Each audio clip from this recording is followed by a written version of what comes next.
ईश्वर मृत्युंजय अजरो अमर आदि अनादि सनातनी प्रभु जगत पिता जगदीश्वर श्री श्री 1008 की उपाधि के वास्तविक अधिकारी अकाल मूरत शब्द स्वरूपी राम वासुदेव सर्वगतम ब्रह्म परम पूज्य प्रथम पूज्य परम संत परम पुरुष परम धनी परम दयालु सत्य कबीर हक्का कबीर अल्लाहु कबीर अल्लाहु अकबर बाखबर अल्लाह ताला जगत के तारणहार जगत के मुक्तिदाता जगत के जगन्नाथ हारे के सहारे हिंदुओं के राम मुसलमानों के अल्लाह सिखों के वाहिगुरु ईसाइयों के मसीह दया के सागर दयानिधि करुणा के सागर करुणानिधि स्वयंभू परिभू संकट मोचन कष्ट हरण मंगल करण दुख भंजन अविगत कबीर निर्विकार निर्विषम परमात्मा अलय अलेख सतगुरु आदि अनादि सतगुरु असली मर्यादा पुरुषोत्तम असली राम असली कृष्ण असली घनश्याम असली मुरारी राजाओं के राजा महाराजाओं के महाराजा शहंशाहों के शहंशाह सम्राटों के सम्राट भगवानों के भगवान अल्लाहों के अल्लाह प्रभुओं के प्रभु मसीहाओं के मसीह सच्चे वाहिगुरु बाबाओं के बाबा पीरों के पीर सेठों के सेठ जगत सेठ सावड़सा सेठ सर्वगुण संपन्न अनंत कोटि कलाओं के स्वामी अनंत कोटि ब्रह्मांडों के नायक योगियों में महायोगी ध्यानियों में महाध्यानी सिद्धों में परम सिद्ध ज्ञानियों में तत्व ज्ञानी ब्रह्म ज्ञानी महाज्ञानी परम ज्ञानी सर्वश्रेष्ठ ज्ञानी विज्ञानी युवा कबीर समर्थ कबीर असमवात अमित ओजा सच्चे रहनुमा करीम अल्लाह सुभान अल्लाह दुनिया के अंतिम पैगंबर 8 सितंबर 1951 से गांव धनाना जिला सोनीपत हरियाणा भारतवर्ष की पावन भूमि पे प्रकट रियल कल की भगवान श्री नारायण साकार हरि श्री बाबा साहेब नूर अनंत परमात्मा सच्चे दरवेश सच्चे बाखबर संत श्रोमणी सतगुरु रामपाल जी परमेश्वर जी के चरण कमल में आप और हम सभी भाई बहनों का अनंत कोटि दंडवत प्रणाम।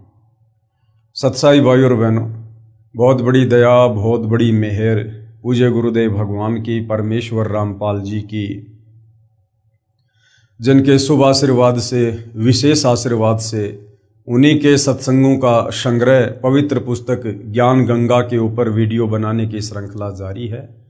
इसी श्रृंखला में आज हमारा ये 26वें नंबर का वीडियो है। पूज्य गुरुदेव भगवान के आशीर्वाद से प्रत्येक वीडियो से हमें अध्यात्म के विषय में भक्ति मार्ग के विषय में बहुत ही गूढ़ और गहन जानकारियां प्राप्त हो रही हैं। ये पवित्र आध्यात्मिक पुस्तक ज्ञान गंगा सर्व धर्मों के पवित्र धर्मशास्त्रों के ज्ञान से परिपूर्ण है, यानी सर्व शास्त्रों का निष्कर्ष निकाल कर इस पवित्र पुस्तक ज्ञान गंगा में अमृत ज्ञान को शामिल किया गया है। इस पवित्र पुस्तक ज्ञान गंगा के अंदर समावेश तत्व ज्ञान के अंदर सुई की नोक रखने जितनी भी नुकश किसी भी धर्म का कोई भी धर्मगुरु निकालने में सक्षम नहीं है। तो भाई और बहनों, वर्तमान इस कलयुग की बिचली पीढ़ी में यदि वास्तव में अध्यात्म को लेकर कोई सुप्रीम बुक है पुस्तक है तो केवल पवित्र पुस्तक ज्ञान गंगा है, जो हमें असल में समझाएगी कि परमात्मा कौन है, कैसा है, कहाँ रहता है, कैसे मिलता है। तो भाई और बहनों, आप सबसे प्रार्थना है इस पवित्र पुस्तक को आप जी गूगल से डाउनलोड करके भी पढ़ सकते हैं या वेबसाइट www.jagatgururampalji.org आप इस वेबसाइट पर जाकर भी पुस्तक की PDF डाउनलोड कर सकते हैं। साथ में सतगुरु रामपाल जी के प्रवचन ऑडियो वीडियो में भी आप जी को उपलब्ध हो जाएंगे। तो इस पवित्र पुस्तक ज्ञान गंगा के ऊपर अभी तक 25 वीडियो बन चुके हैं। यदि आपने अभी तक वीडियो नहीं देखे हैं तो आपने शुरू से वीडियो अवश्य देखने चाहिए, क्योंकि सृष्टि रचना को समझे बिना हम अध्यात्म को नहीं समझ सकते, किसी भी धर्म ग्रंथ को नहीं समझ सकते। और पहले के वीडियो में इस पवित्र पुस्तक ज्ञान गंगा से सृष्टि रचना को भली भांति समझाया गया है। साथ में सतगुरु रामपाल जी ने जो सृष्टि रचना इस पवित्र पुस्तक में लिखी है उसको सर्व धर्मों के धर्मशास्त्रों से प्रमाणित भी किया है। साथ में बहुत सारे भविष्य वक्ता जिन्होंने वर्तमान समय और सतगुरु रामपाल जी को लेकर भविष्यवाणियाँ सैकड़ों वर्ष पहले की हुई हैं, उन भविष्यवाणियों से भी हमारा विश्वास बढ़ता है और हमें पूर्ण संत की पहचान होती है। तो भाई और बहनों, अध्यात्म के विषय में बहुत कुछ मटेरियल इस पवित्र पुस्तक के अंदर शामिल किया गया है। आप जी इस पुस्तक पर बन रही वीडियो अवश्य देखिए। आज हमारा जो वीडियो है, आज इस पुस्तक पर हमारा जो टॉपिक है वो है श्रीमद् भगवत गीता जी का सार। गीता जी का जो सार, जो निष्कर्ष सदियों से हमारे धर्मगुरु हमें निकाल कर नहीं दे पाए, अब सतगुरु रामपाल जी परमेश्वर जी की दया से हमें श्रीमद् भगवत गीता जी का सार समझ में आएगा।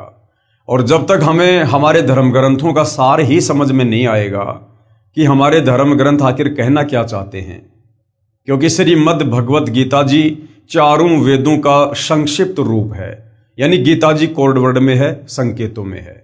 और तत्वदर्शी संत के आशीर्वाद के बिना इस श्रीमद् भगवत गीता जी के सार को कोई समझ नहीं सकता है। तो भाइयों और बहनों, अब हम पवित्र पुस्तक ज्ञान गंगा में श्रीमद् भगवत गीता जी के सार को समझेंगे, जो सतगुरु रामपाल जी परमेश्वर जी ने हमें समझाया है। और पवित्र गीता जी भी यही कह रही है कि अर्जुन, अगर आपने धर्म ग्रंथों का सार समझना है, अध्यात्म का सार समझना है, परम पद प्राप्त करना है, तो आप किसी तत्वदर्शी संत की खोज करो। वो तत्वदर्शी संत ही आपको परमात्म ज्ञान से परिपूर्ण करेंगे, दूसरा और कोई ऑप्शन नहीं है। तो आज आप और हमारा सौभाग्य, वह तत्वदर्शी संत धरती पर सतगुरु रामपाल जी के रूप में प्रकट है। तो सतगुरु रामपाल जी के सत्संग सुने बिना, उनके द्वारा लिखित पुस्तकें पढ़े बिना हम गीता जी तो छोड़िए, हम किसी भी धर्म ग्रंथ का सार नहीं समझ सकते हैं। तो भाइयों और बहनों, जैसा कि हमारे धर्मगुरु हमें गीता जी के सार के विषय में बताया करते थे कि अर्जुन तू क्या लाया है, तू क्या लेके जाएगा, सब कुछ यहीं छोड़ के चला जाएगा, क्यों तेरा तेरा मेरा मेरी में लगा हुआ है। और गीता जी के पीछे वाले कवर के ऊपर ये 4 लाइनें लिख दी जाती थी और ऊपर लिख दिया जाता था गीता सार। अब सतगुरु रामपाल जी परमेश्वर जी ने आकर बताया कि बच्चों, ये गीता संकेतों में है, कोड वर्ड में है, ये कोई बच्चों का शास्त्र नहीं है, इसके सार को निकालना कोई बच्चों का काम नहीं है।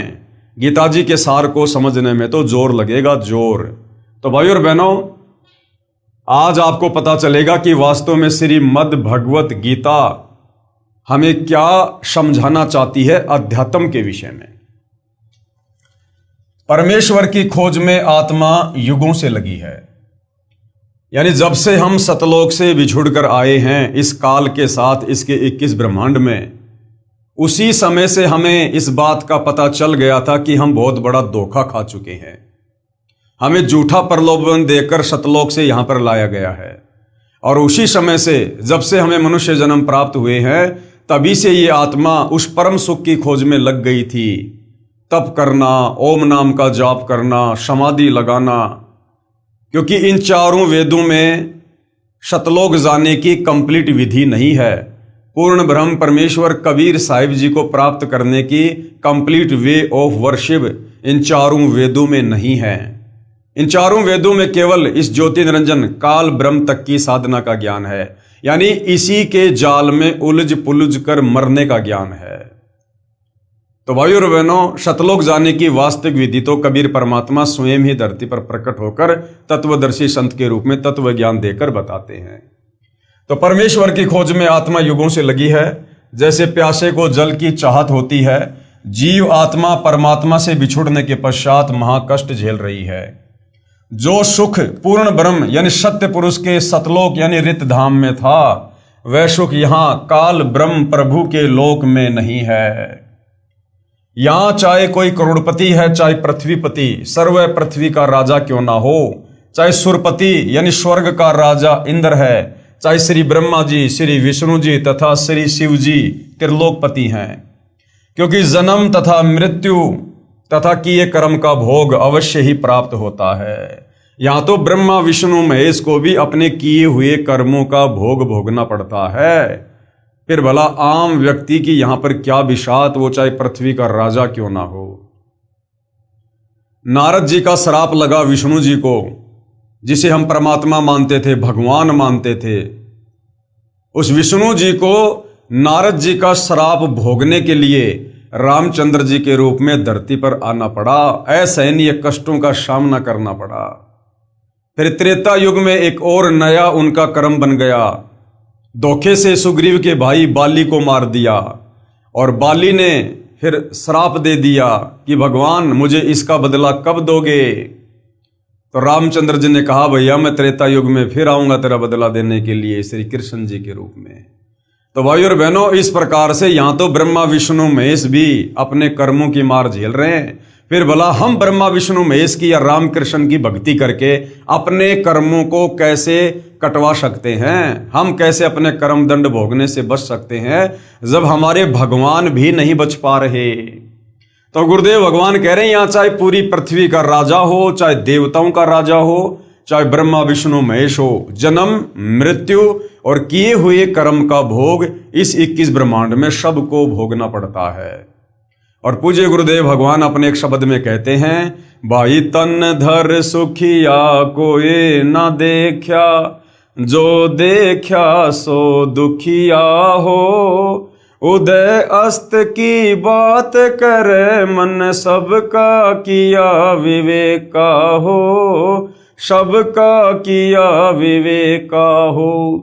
भाई तन धर सुखिया कोई न देखा, ये ब्रह्मा विष्णु महेश भी ये भी जीव संज्ञा में हैं।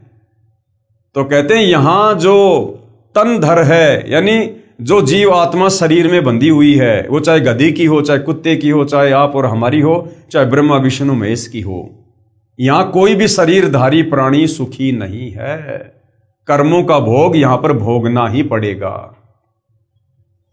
इसका प्रमाण गीता जी अध्याय 2 श्लोक नंबर 12, गीता जी अध्याय 4 श्लोक नंबर 5 है।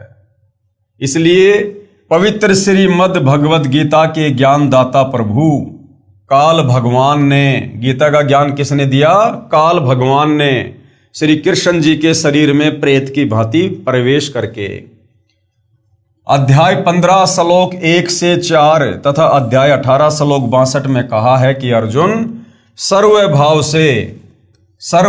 से उस परमेश्वर की शरण में जा, उसकी कृपा से ही तू परम शांति को तथा शतलोक शाश्वत स्थानम को प्राप्त होगा। शाश्वत स्थानम का मतलब होता है जो सदा से था और सदा ही रहेगा, जिसका कभी विनाश नहीं होता, तू उस लोक में जा। कौन कह रहा है? गीता का ज्ञान देने वाला। अब हिंदू भाई बहन तो यही समझ रहे थे भैया गीता जी का ज्ञान श्री कृष्ण जी ने दिया, और श्री कृष्ण जी यानी विष्णु से बढ़कर हम किसी को पहले भगवान नहीं माना करते थे। लेकिन हमारी बुद्धि में कभी ये बात नहीं आई, ना हमारे धर्म गुरुओं ने कभी बताई कि गीता का ज्ञान देने वाला भगवान खुद अर्जुन को कह रहा कि अर्जुन अगर तुझे परम सुख चाहिए, अगर तुझे शाश्वत स्थान प्राप्त करना है जहां जाने के बाद प्राणी फिर लौटकर मेरे गंदे लोक 21 ब्रह्मांड में नहीं आता, तो तू उस परमेश्वर की शरण में जा, उस परमेश्वर की शरण में। अब ये हमारे धर्म गुरु आज तक हमें ये नहीं बताए कि गीता का ज्ञान देने वाला भगवान अपने से अन्य किस परमेश्वर की शरण में जाने को कह रहा है। इसका मतलब गीता ज्ञान देने वाला भगवान तो सुप्रीम नहीं है, ये तो अंतिम नहीं है, फाइनल नहीं है। जब वो अपने से अन्य किसी और की शरण में जाने को कह रहा है, इसका मतलब इससे भी सुप्रीम कोई और भगवान है। अध्याय 18 श्लोक 62 गीता ज्ञानदाता क्या कह रहा है? अर्जुन सर्वभाव से, सर्वभाव का मतलब होता है और सारी पूजाएं छोड़ दे, मुझ ब्रह्म की पूजा भी छोड़ दे, देवी दुर्गा की पूजा भी छोड़ दे, ब्रह्मा विष्णु महेश की पूजा भी छोड़ दे, और नीचे के देवी देवता, ये चौराहे पेड़ पौधे, ये तो फिर रह क्या गए। कि सर्वभाव से यानी पतिव्रता पद अपनाकर एकमात्र उसी परमेश्वर की पूजा कर और उसी की शरण में जा, तभी तू परम शांति को तथा शतलोक शाश्वतम स्थानम को प्राप्त होगा। और उस परमेश्वर के तत्व ज्ञान व भक्ति मार्ग को मैं यानी गीता का ज्ञानदाता ये काल कह रहा है कि उस परमेश्वर के तत्व ज्ञान को मैं गीता ज्ञानदाता भी नहीं जानता। अर्थात गीता का ज्ञान देने वाले भगवान को भी कंप्लीट आध्यात्मिक ज्ञान नहीं है, कि उस परमेश्वर के बारे में पूरी जानकारी अर्जुन मुझे भी नहीं है।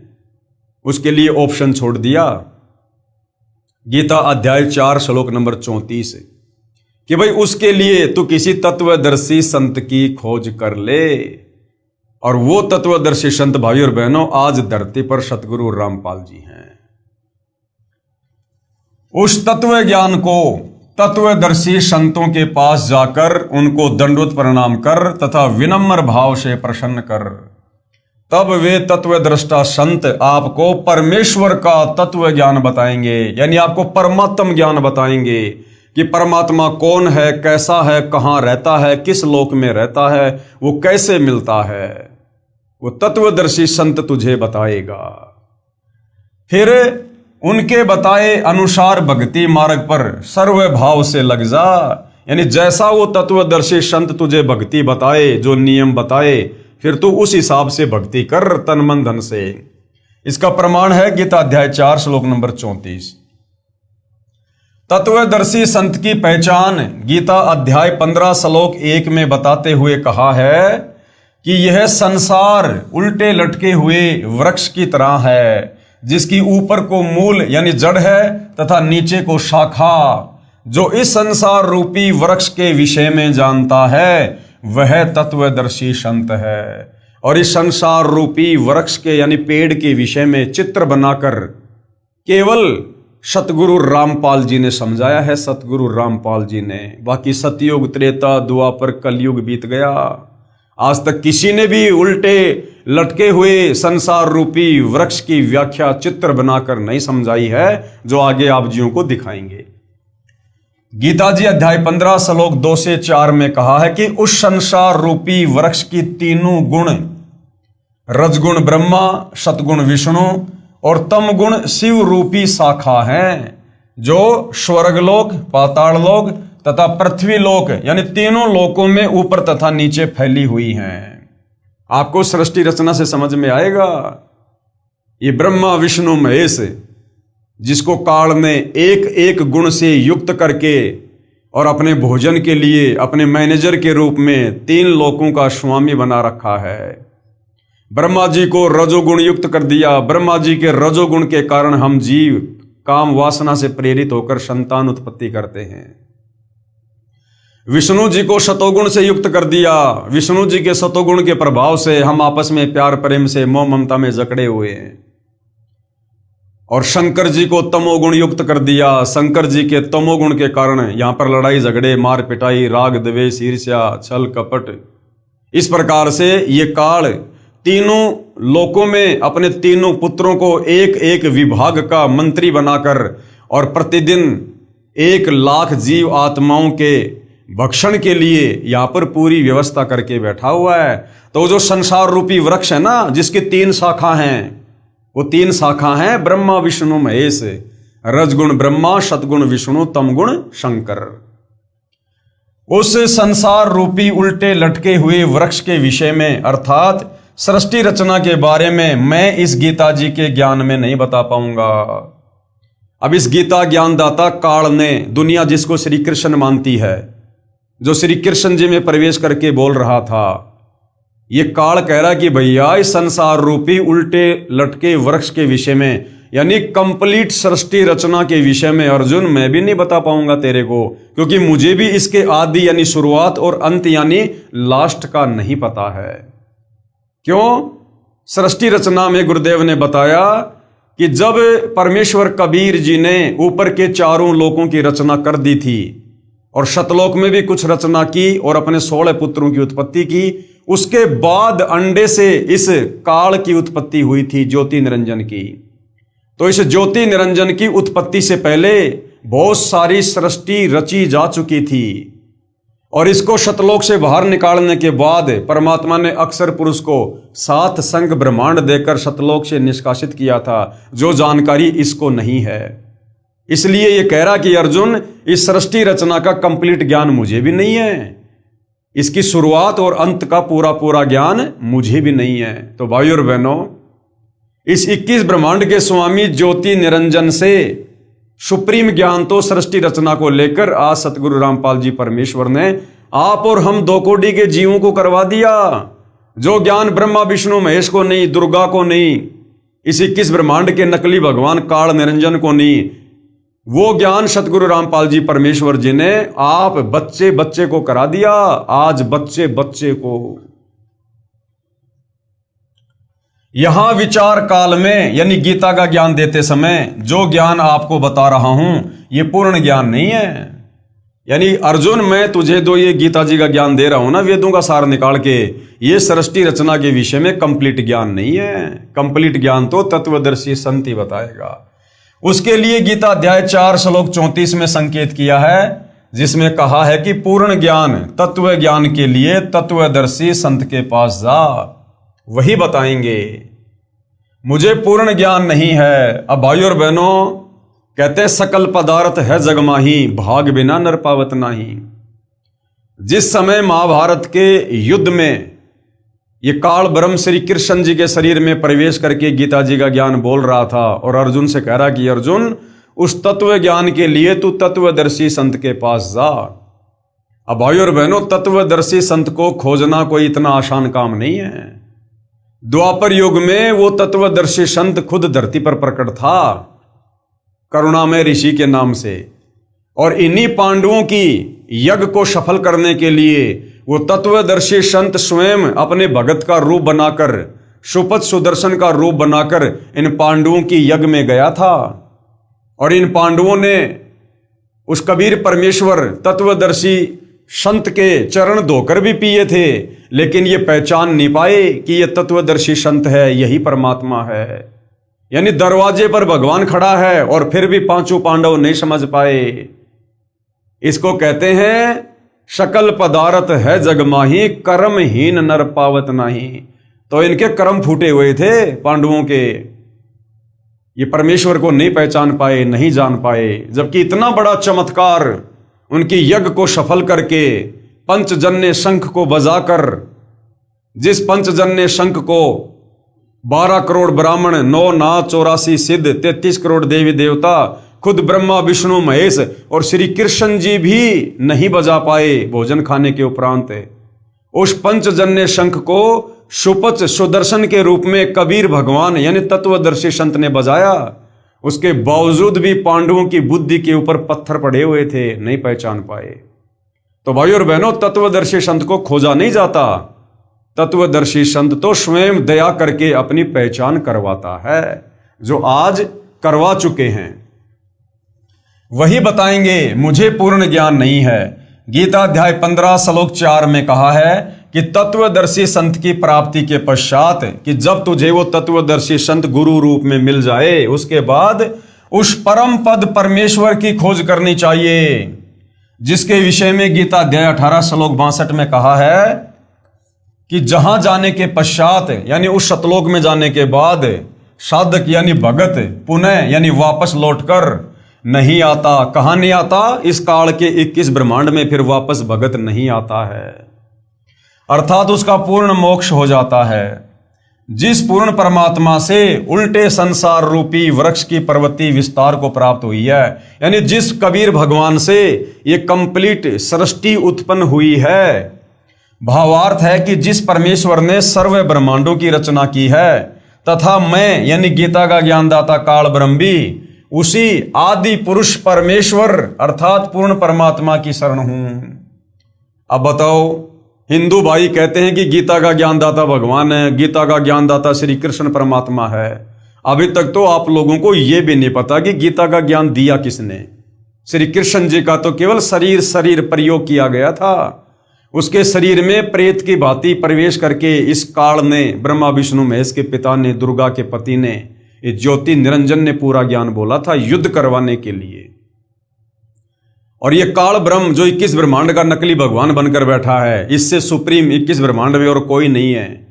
ये खुद कह रहा कि अर्जुन, मैं भी उसी परमात्मा की शरण में हूं, मेरा भी इष्ट देव वही है जिसने सारी सृष्टि को रचा है, जिसकी जानकारी तुझे तत्वदर्शी संत ही बताएगा। तो भाइयों और बहनों, फिर वो तत्वदर्शी संत कौन हुआ? वो स्वयं कबीर भगवान ही दया करके धरती पर उतरकर हमें यह ज्ञान देते हैं। उसकी साधना करने से अनादि मोक्ष यानी पूर्ण मोक्ष प्राप्त होता है। तत्वदर्शी संत वही है जो ऊपर को मूल तथा नीचे को तीनों गुण, रजगुण ब्रह्मा, सतगुण विष्णु और तमगुण शिवजी रूपी शाखाओं तथा तना व मोटी डार की पूर्ण जानकारी प्रदान करता है कि संसार रूपी पेड़ की जड़ कौन है, 3 शाखा कौन भगवान है, ये तना कौन भगवान है और डार कौन भगवान है। वही तत्वदर्शी संत होगा, जो चित्र आप जी को आगे दिखाया जाएगा। कृपया देखिए उल्टा लटका हुआ संसार रूपी वृक्ष का चित्र। तो आप जी को पहले एक बार चित्र दिखा देते हैं। ये देखिए भाइयों और बहनों, ये है उल्टा लटका हुआ संसार रूपी वृक्ष का चित्र। अब ये एक पेड़ है, अक्षर पुरुष एक पेड़ है, निरंजन वाकी डार और तीनों देवा शाखा हैं पात रूप संसार। 650 साल पहले कबीर परमेश्वर जी ने अपनी सिंपल लैंग्वेज में हमें सृष्टि रचना बताई थी। तो क्या कहा गया है गीता ज्ञानदाता के द्वारा कि जो महापुरुष उल्टे लटके हुए संसार रूपी पेड़ के सभी विभागों को बता दे कि जड़ कौन भगवान है, ये संसार रूपी उल्टे लटके हुए पेड़ की जड़ है। ये पेड़ समझो पूरी सृष्टि है। ये पेड़ क्या है? ये पूरी दुनिया है, पूरी सृष्टि है, ये कंप्लीट सृष्टि। अब ये जड़ कौन है? यानी पूरी सृष्टि को जो भोजन खिला रहा है, जो तीनों लोकों में प्रवेश करके सबका धारण पोषण कर रहा है, अक्षर पुरुष के 7 संग ब्रह्मांडों को, काल के 21 ब्रह्मांडों को और ऊपर के 4 अविनाशी लोकों को, जिसने अपनी शब्द शक्ति से, अपने वचन से रोका हुआ है और इन तमाम लोकों में, ब्रह्मांडों में प्रवेश करके जो सबका धारण पोषण करता है, सबका पालन पोषण करता है, वो परमात्मा कौन है? वो परमात्मा कबीर भगवान है, कबीर परमात्मा है। अर्थात ये एक पेड़ समझो पूरी सृष्टि है। ये पेड़ क्या है? ये पूरी सृष्टि है। अब पेड़ को खुराक कहां से मिलती है? पूरे पेड़ को, पेड़ में जो है ये तना भी है, ये जो मोटी डार है ये पेड़ का ये तना है। इस तने से फिर एक मोटी डार निकल रही है, मोटी डार से 3 शाखाएं निकल रही है, शाखाओं के फल भी लगते हैं, ये पत्ते भी लग रहे हैं। तो इस कंप्लीट पेड़ को खुराक कहां से मिलती है, भोजन कहां से मिलता है? जड़ से मिलता है, जड़ से। इसी प्रकार ये कबीर परमात्मा है, संसार रूपी पेड़ की जो जड़ है, जो सबका पालन पोषण कर रहे हैं, वो है कबीर भगवान, कबीर परमेश्वर। यानी सबसे ऊपर ये सतलोक है, सबसे ऊपर ये सतलोक है जहां पर कबीर भगवान बैठकर नीचे पूरे ब्रह्मांडों का पालन पोषण करते हैं। तो ये समझ लो सतलोक आप, जहां पर कबीर परमात्मा जी बैठकर संसार रूपी पेड़ को खुराक दे रहे हैं। जो सुप्रीम पावर है, जिससे पूरी सृष्टि चल रही है, जिन्होंने पूरी सृष्टि को उत्पन्न किया, वो है कबीर भगवान। तो संसार रूपी पेड़ की जड़ कौन है? जड़ है कबीर परमात्मा, कबीर भगवान। वेदों में जिनको कबीर देव, कबीर अग्नि कहा गया है। और जब हमें सृष्टि रचना का पता चलेगा तो फिर हमें यह पता चलेगा कि सतलोक में फिर क्या हुआ था। उसके बाद भाई और बहनों, पेड़ से नीचे जो मोटा तना है, ये जो तना है जो जमीन से बाहर हमें दिखाई दे रहा है, ये कौन भगवान है?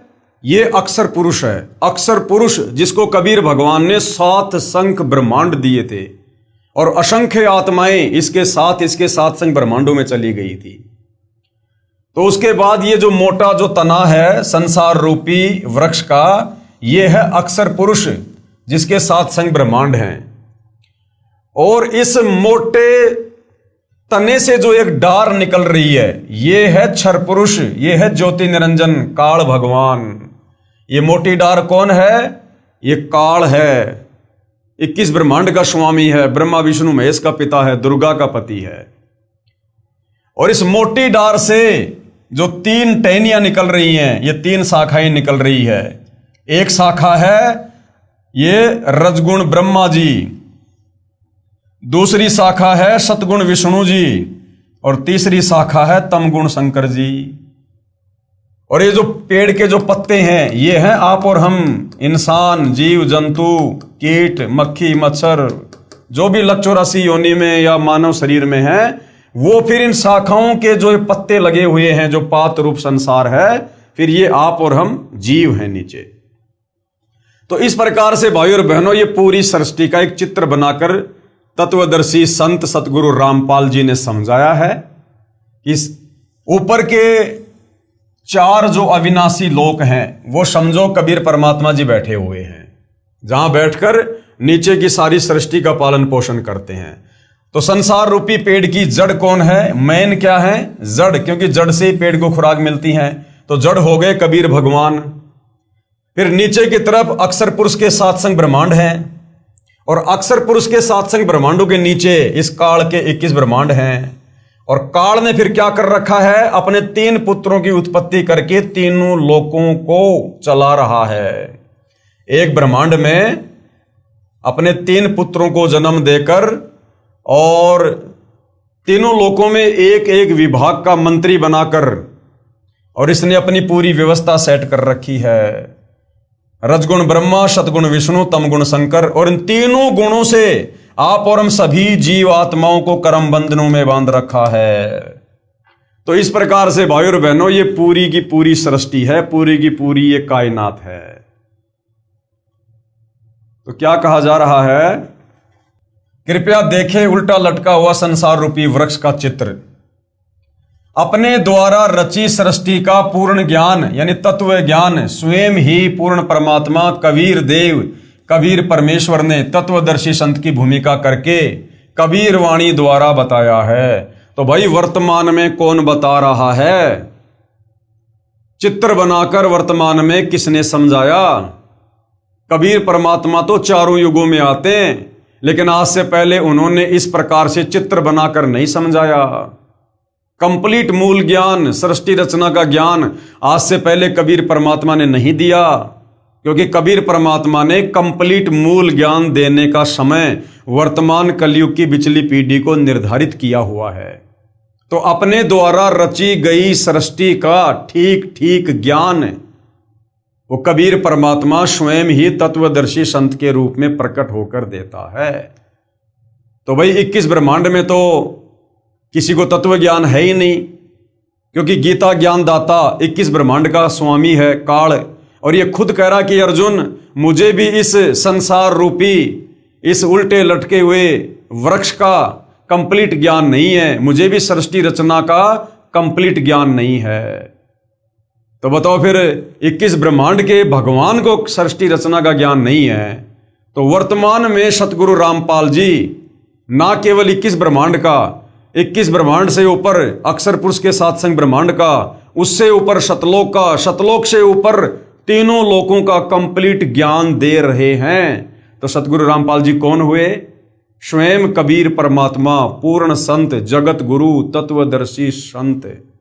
तो भाई और बहनों, ये मौका चूकना नहीं चाहिए। अगर इस समय ये मौका हमारे हाथ से निकल गया, यदि हमने सतगुरु रामपाल जी की पहचान नहीं की और उनसे उपदेश लेकर शत भक्ति शुरू नहीं की, हम सदा सदा के लिए इसी काल के 21 ब्रह्मांड में 2 पार्टों के बीच में पिसके रह जाएंगे। प्रमाण ऋग्वेद मंडल 9 सूक्त 96 मंत्र 16 से 20 तथा ऋग्वेद मंडल 10 सूक्त 90 मंत्र 1 से 5 तथा अर्थर्वेद कांड 4 अनुवाक 1 मंत्र 107 में। कबीर अक्षर पुरुष एक पेड़ है और निरंजन वाकी डार, और तीनों देवा शाखा हैं पात रूप संसार।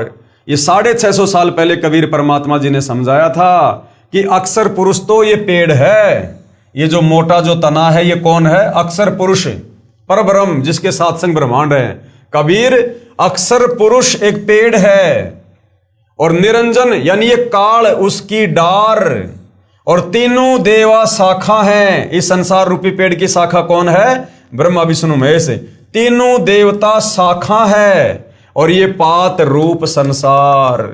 आज जिस सृष्टि रचना को 650 साल पहले कबीर परमेश्वर जी ने समझाया था अपनी सिंपल भाषा में, हमारे नादान स्वार्थी धर्म गुरुओं ने जिस परमेश्वर को अनपढ़ कहकर, जुलाहा कहकर रिजेक्ट कर दिया था, आज उनके द्वारा बताई गई सृष्टि रचना का ज्यों का त्यों समर्थन ये पवित्र श्रीमद् भगवत गीता जी कर रही है।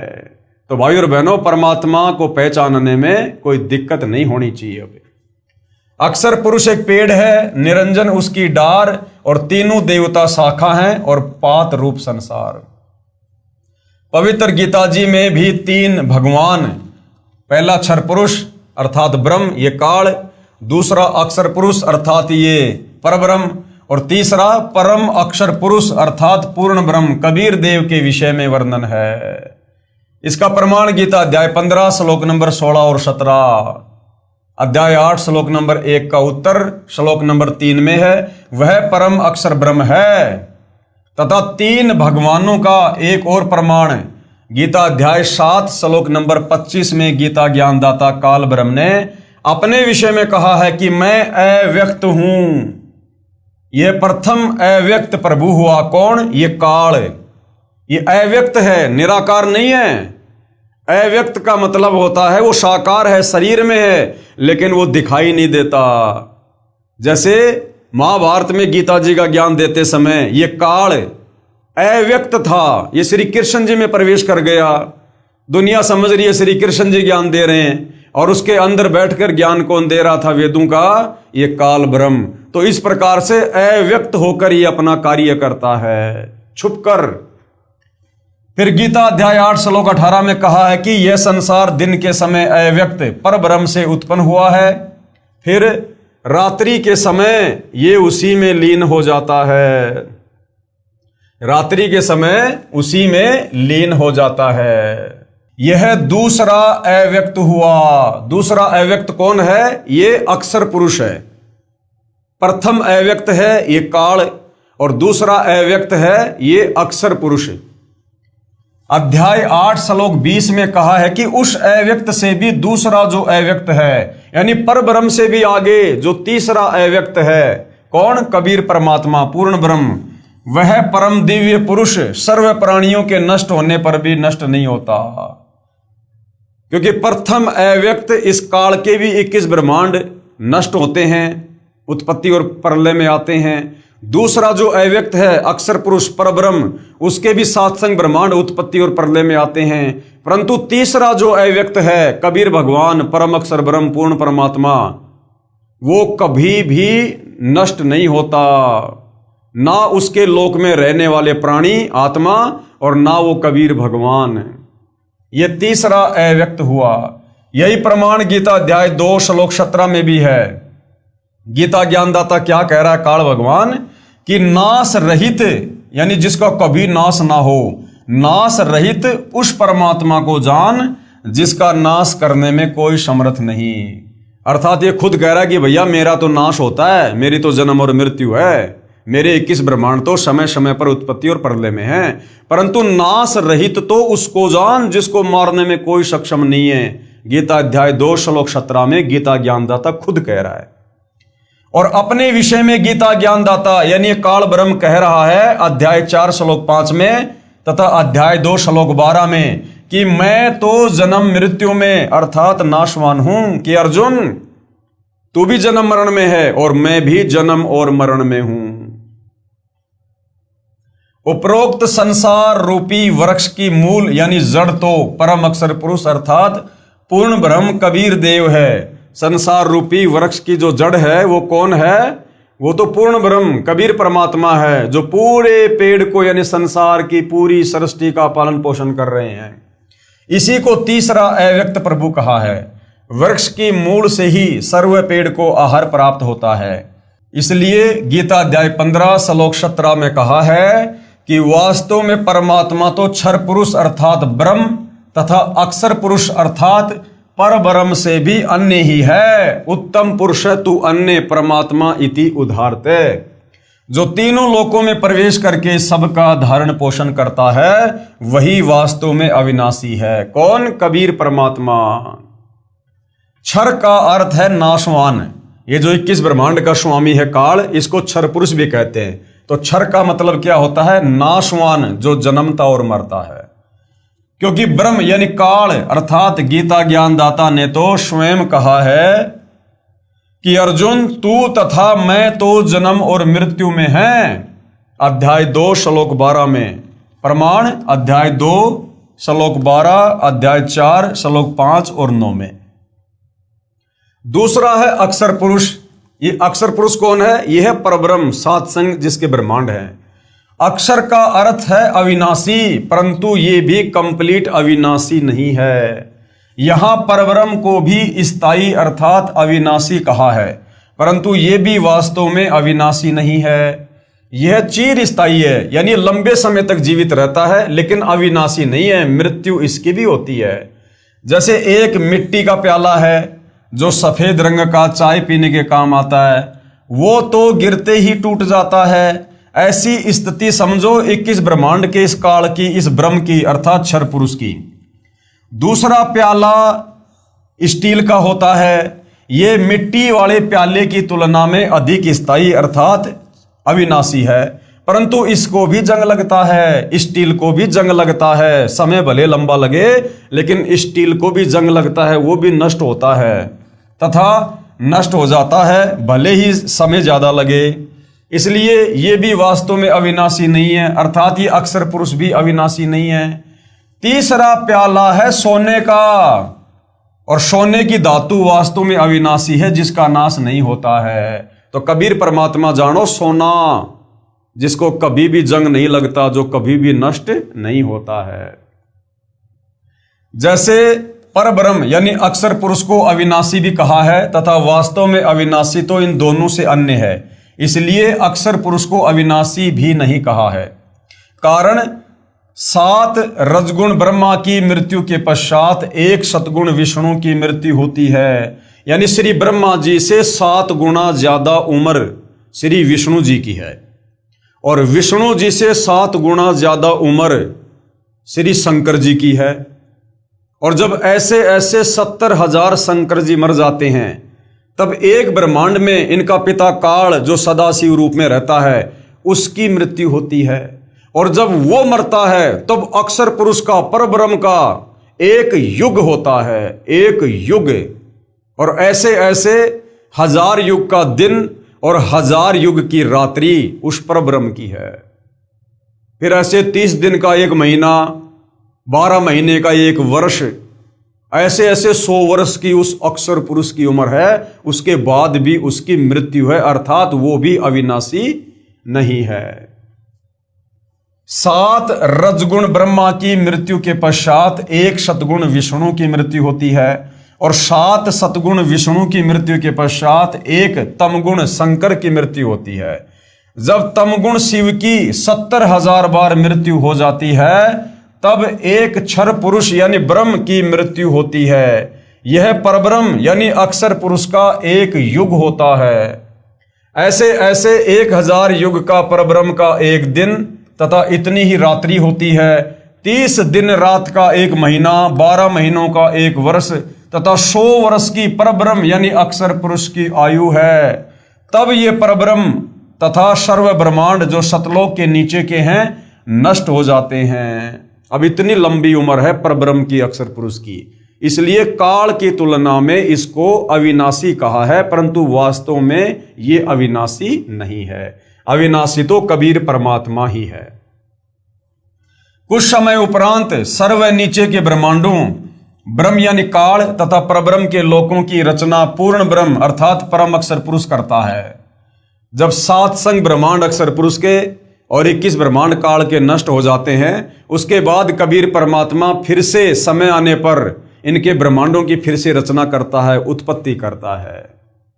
इस प्रकार ये तत्व ज्ञान समझना है। लेकिन ऊपर के जो 4 लोक हैं, सतलोक, अलखलोक, अगमलोक और अनामी लोक, इन 4 लोकों का कभी विनाश नहीं होता है। ये चारों लोक अविनाशी हैं, और इन लोकों में रहने वाली जीव आत्मा भी जो है वो अविनाशी है, उनका भी कभी विनाश नहीं होता है। इस प्रकार ये तत्व ज्ञान समझना है। अब ये सारा सब कुछ क्यों समझाया जा रहा है भाई और बहनों? इसलिए कि जब अक्षर पुरुष और ये क्षर पुरुष, काल और ये परब्रह्म, जब इनकी जन्म और मृत्यु और इनके जो ब्रह्मांड हैं ये भी उत्पत्ति और प्रलय में आते हैं, तो फिर जीव कहां रहेंगे? जब इनकी इतनी इतनी लंबी उम्र है, उसके बाद भी ये मरते हैं और आप और हम जीव तो ना जाने इनके एक दिन में लाखों करोड़ों अरबों बार जन्म ले लेते और मर जाते हैं। जैसे भाई और बहनों, गुरुदेव भगवान ने बताया कि आप और हम इंसानों की उम्र इस कलयुग में लगभग 100 साल है। अब हमारी तुलना में यदि चींटी विचार करे, चींटी जिसकी उम्र 1 दिन या 2 दिन लास्ट, अब वो चींटी यदि विचार करे कि हमारी उम्र की तुलना में इंसानों की उम्र कितनी है, अगर वो हिसाब किताब लगाने बैठे तो दिमाग खराब हो जाए उसका कि ये इंसान, इनका 24 घंटे का एक दिन और इनके 30 दिन का एक महीना और ऐसे ऐसे 12 महीने का इनका एक साल और ऐसे ऐसे 100 साल की इन इंसानों की उम्र, इतने में तो वो चींटी ना जाने लाखों बार जन्म ले लेगी और मर जाएगी। लेकिन आप और हमें पता है 100 साल की उम्र प्राप्त करके भी हमने मरना है, और कितने जल्दी 100 साल निकल जाते पता ही नहीं चलता। तो उस चींटी की तुलना में तो भाई और बहनों आप और हम देवताओं के बराबर हो गए। लेकिन हमें पता है कि 100 साल हैं कितने, उसके बाद मरना तो पक्का है। इसी प्रकार आप और हम इंसानों की एवरेज में ये ब्रह्मा विष्णु महेश समझ लो। आप और हम इंसानों की तुलना में ब्रह्मा विष्णु महेश, हम इंसान तो समझो चींटी हैं, और ब्रह्मा विष्णु महेश ये समझ लो इनकी 100 साल की उम्र है। अब इनके एक दिन में हम लाखों बार जन्म ले लेते और मर जाते हैं। ऐसे ही फिर ब्रह्मा विष्णु महेश की तुलना यदि हम काल के साथ करेंगे तो ब्रह्मा विष्णु महेश तो है चींटी, और वो काल समझो 100 साल की उम्र वाला, लेकिन वो काल भी मरेगा। फिर अक्षर पुरुष से यदि हम काल की तुलना करें तो काल तो है चींटी और अक्षर पुरुष की उम्र 100 साल की, और वो अक्षर पुरुष भी मरेगा। तो इस प्रकार से भाइयों और बहनों, सतलोक से नीचे के जितने भी लोक हैं, अक्षर पुरुष के 7 संग ब्रह्मांड और काल के 21 ब्रह्मांड, ये जन्म और मरण में है, उत्पत्ति और प्रलय में है। और इन लोकों के प्राणी केवल अपना कर्म दंड भोगते हैं, केवल जेल काट रहे हैं। जन्म और मृत्यु, लक 84 योनिया, तपतशिला का कष्ट, नरक का कष्ट, और मनुष्य जन्म प्राप्त करके कोई टांग टूट जाए, आंख फूट जाए, लड़ाई झगड़ा हो जाए, किसी को कैंसर हो जाए या और कोई दुख हो जाए, पीड़ा हो जाए। तो गुरुदेव भगवान ये सारा सब कुछ माजरा समझाकर आप और हमारी सोच, हमारी वृत्ति सतलोक में लगाना चाहते हैं कि नादानो, तुम यहां के रहने वाले नहीं हो, तुम तो यहां पर फंसे पड़े हो, और अब तुम्हें सतलोक जाने का मार्ग नहीं मिल रहा। तुम्हारी यादें मिटा दी गई हैं, तुम्हें बुला दिया गया है कि तुम जगत सेठ कबीर भगवान के बच्चे हो, और तुम कभी सतलोक में रहकर ठाठ किया करते थे, जहां कभी बुढ़ापा नहीं, कभी मृत्यु नहीं, कोई काम धंधा नहीं करना पड़ता, कोई लड़ाई झगड़ा कुछ नहीं।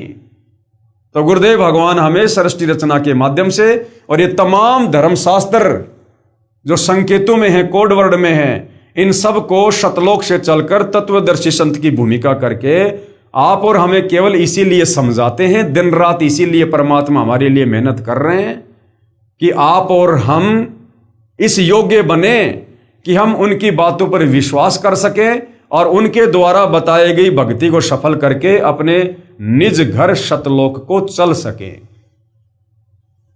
इस प्रकार यह तत्व ज्ञान समझना है। परंतु परम अक्षर पुरुष अर्थात पूर्ण ब्रह्म सत्य पुरुष यानी कबीर जी, उनका सतलोक यानी रितधाम सहित ऊपर के अलख लोक, अगम लोक तथा अनामी लोक कभी नष्ट नहीं होते हैं। यानी एक बार यदि हमारा पीछा इस काल के 21 ब्रह्मांड से छूट गया और हम सतलोक पहुंच गए, उसके बाद हम सदा सदा के लिए सुखी रहेंगे। फिर हम ना तो कभी वापस इस काल के 21 ब्रह्मांड में आएंगे, ना वहां पर कोई मृत्यु है, ना वहां बुढ़ापा है, ना कोई काम धंधा करना है, सर्व सुख सुविधा है। उसके बाद हम सुखी सुखी हैं। फिर उसके बाद हमारी इच्छा कि सतलोक से ऊपर के लोगों की भक्ति करके उन लोकों में जाना है या नहीं जाना है, क्योंकि ऊपर के लोकों में सतलोक की तुलना में और ज्यादा सुख है। लेकिन सतलोक जाने के बाद फिर हमें कोई कष्ट नहीं है, कोई दिक्कत नहीं है, कोई प्रॉब्लम नहीं है हमने। तो एक बार जैसे तैसे करके हम इस काल के 21 ब्रह्मांड से जन्म मरण के रोग से निकलकर सतलोक पहुंचे।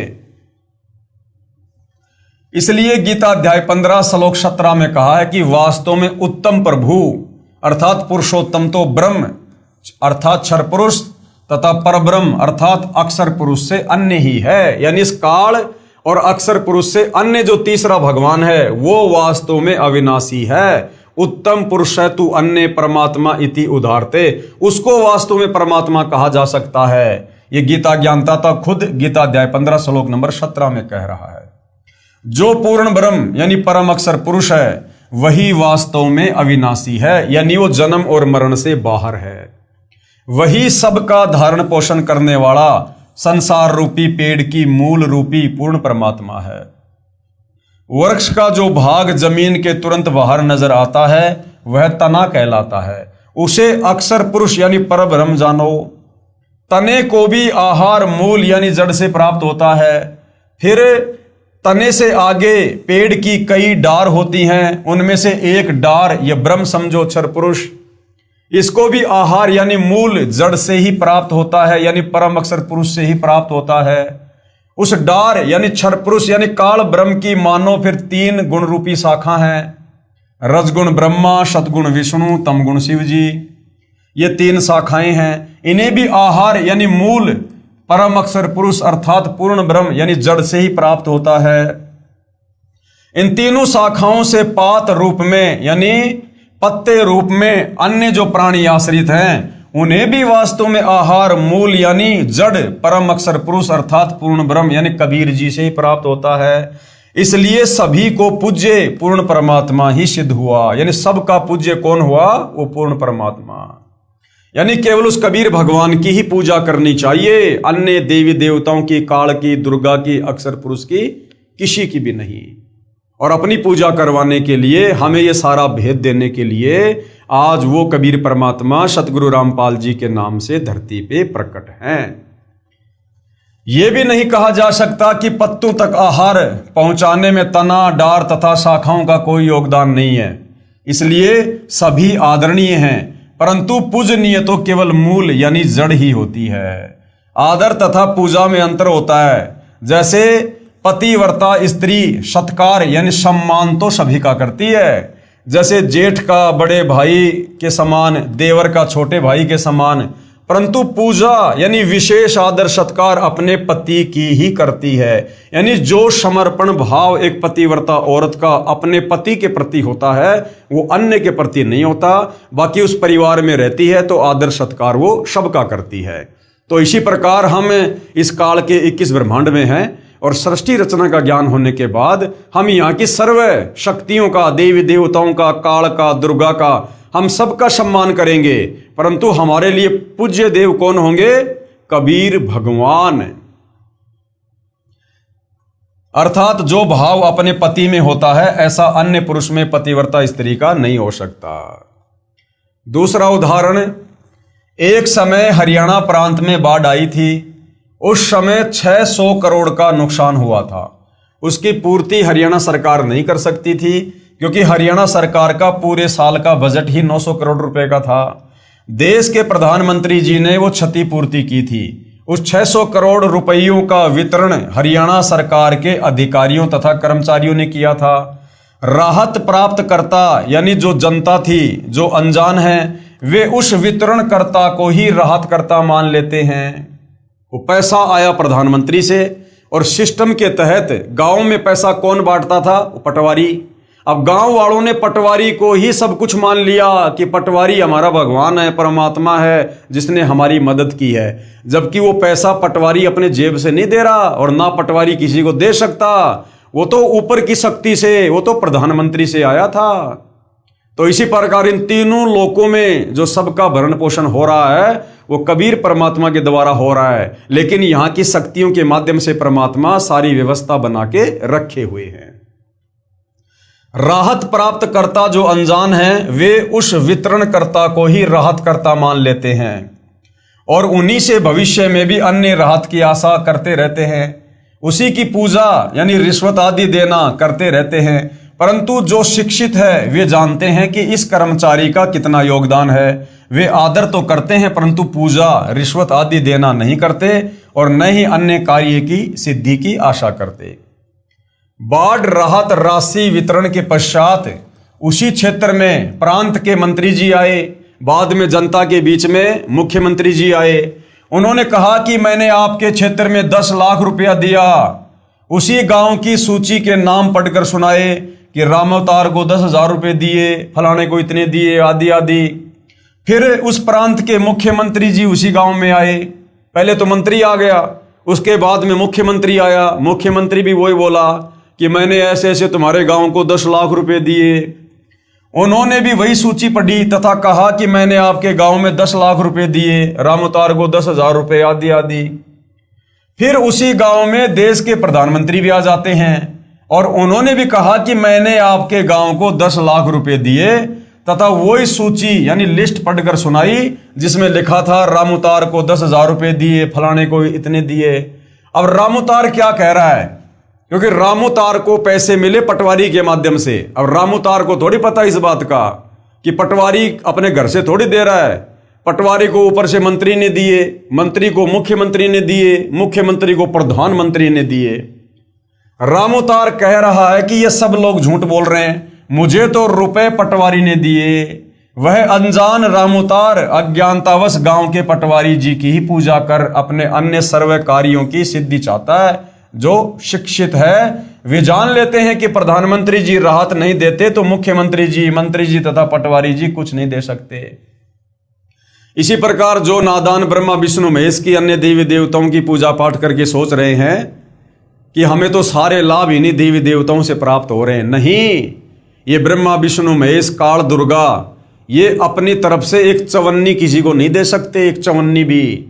ये तो ऊपर से पूर्ण परमात्मा हमारे भाग्य के अनुसार, हमारी भक्ति और कर्मों के अनुसार हमारे भाग्य में क्या सुख है, क्या दुख है, किसको कितना मिलना है, ये सब कुछ ऊपर से परमात्मा डिसाइड करके इन शक्तियों के माध्यम से हमारे तक पहुंचाता है, वितरण करवाता है। ये अपनी तरफ से किसी को नहीं दे सकते। इसलिए जो पूज्य देव है वो कबीर परमात्मा है, कबीर भगवान है।